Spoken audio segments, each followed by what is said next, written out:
Chennai super Kings ने ढूंढ लिया धोनी का रिप्लेसमेंट। 8.40 करोड़ में खरीदा ऐसा खिलाड़ी जो है रैना रिंकू का कॉम्बो। ऑक्शन टेबल पर लिखी गई 2025 की कहानी। 2024 तक धोनी है, 2025 में कौन निभाएगा माही वाला किरदार।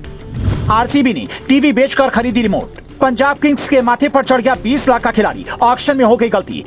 टीम इंडिया आज तक धोनी का विकल्प नहीं ढूंढ पाई है, लेकिन चेन्नई सुपर किंग्स ने यह काम समय से पहले ही कर लिया है। 19 दिसंबर को हुई नीलामी में सीएसके ने एक ऐसे खिलाड़ी को खरीदा है जिसका रिकॉर्ड देखकर विरोधी गेंदबाजों में सनसनी मच जाती है। 20 साल के इस खिलाड़ी का भौकाल इतना है कि उसे खरीदने के लिए 3 टीमें आपस में भिड़ गईं। सबसे पहले धोनी की चेन्नई सुपर किंग्स ने 20 लाख की बेस प्राइस वाले खिलाड़ी की बोली शुरू की। फिर बीच में गिल की कप्तानी वाली गुजरात टाइटंस की एंट्री हुई और करीब 7.5 करोड़ तक वो इस मुकाबले में डटी रही। फिर बीच में आई दिल्ली कैपिटल्स, जिसने इस बोली को थोड़ा ऊपर ले जाने की कोशिश की, पर धोनी की टीम में ये मूड बनाकर बैठी थी कि इस खिलाड़ी की बोली अगर 9 करोड़ भी जाती है तो हम पीछे नहीं हटेंगे। और आखिर में 8.40 करोड़ देकर धोनी की टीम ने इसे खरीद लिया। जिसके बाद हर कोई ये जानना चाहता है कि 20 साल के समीर रिजवी ने ऐसी कौन सी क्वालिटी है जो इनकी तुलना धोनी से हो रही है।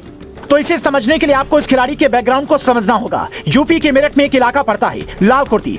वहां के आफ्ताब कोठी के रहने वाले समीर 5 साल की उम्र से क्रिकेट खेल रहे हैं। पिता प्रॉपर्टी डीलर का काम करते थे तो पैसों की खास दिक्कत नहीं हुई। मामा ने शुरू से ही क्रिकेट की बारीकियां सिखानी शुरू कर दी थी, जिसके बाद मेरठ की हर आयु वर्ग की टीम में समीर का सिलेक्शन होता चला गया और यूपी के अंडर 19 से लेकर रणजी तक में धमाल मचाया।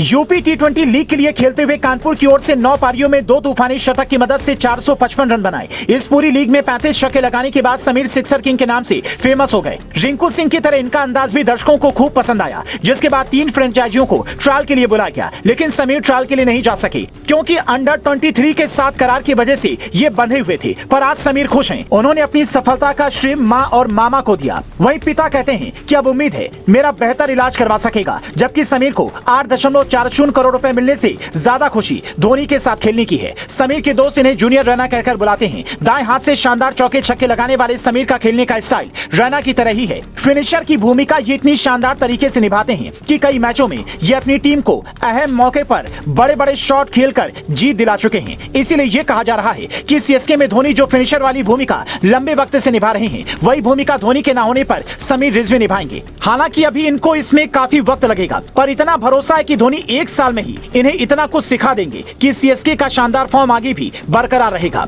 वैसे भी सीएसके तो पहले भी चैंपियन बन चुकी है और इस बार की आईपीएल में भी धोनी ने एक पैर से खेलते हुए अपनी टीम को चैंपियन बनाया। और इस खिलाड़ी को खरीदने के बाद भी लोग सीएसके के इस शानदार प्लानिंग की तारीफ कर रहे हैं। पर आरसीबी ने इस नीलामी में जो गलती की है उसे लेकर सोशल मीडिया पर काफी ट्रोल किया जा रहा है। दरअसल रॉयल चैलेंजर्स बेंगलुरु ने अलजारी जोसेफ को 11.50 करोड़ रुपए की भारी भरकम बोली लगाकर खरीदा है, जबकि उससे पहले उसने जॉश हेजलवुड, हर्षल पटेल और वनीदू हसरंगा जैसे खिलाड़ियों को रिलीज कर दिया था, जिसे देखते ही लोग कहने लगे यार ये तो टीवी बेचकर इन्होंने रिमोट खरीद लिया। वेस्टइंडीज की इस तेज गेंदबाज की बोली के दौरान ही ऑक्शन करवा रही मलिका सागर ने गलती से 6.60 करोड़ की जगह 6.80 करोड़ बोल दिया और इस वजह से आरसीबी को 20 लाख का नुकसान हो गया। ऐसा लग रहा था जैसे नीलामी में हर कोई एक अलग ही नशे में बैठा है। गलती की हद तो तब हो गई जब पंजाब किंग्स ने 32 साल के ऑलराउंडर शशांक सिंह को गलती से खरीद लिया, जबकि उसे 19 साल के खिलाड़ी शशांक सिंह को खरीदना था। जब उसे गलती का एहसास हुआ तो उसने कहा कि बोली पलटी जाए, लेकिन नियमों की वजह से ऐसा नहीं हो पाया और मजबूरी में अब पंजाब किंग्स को शशांक सिंह को रखना पड़ रहा है।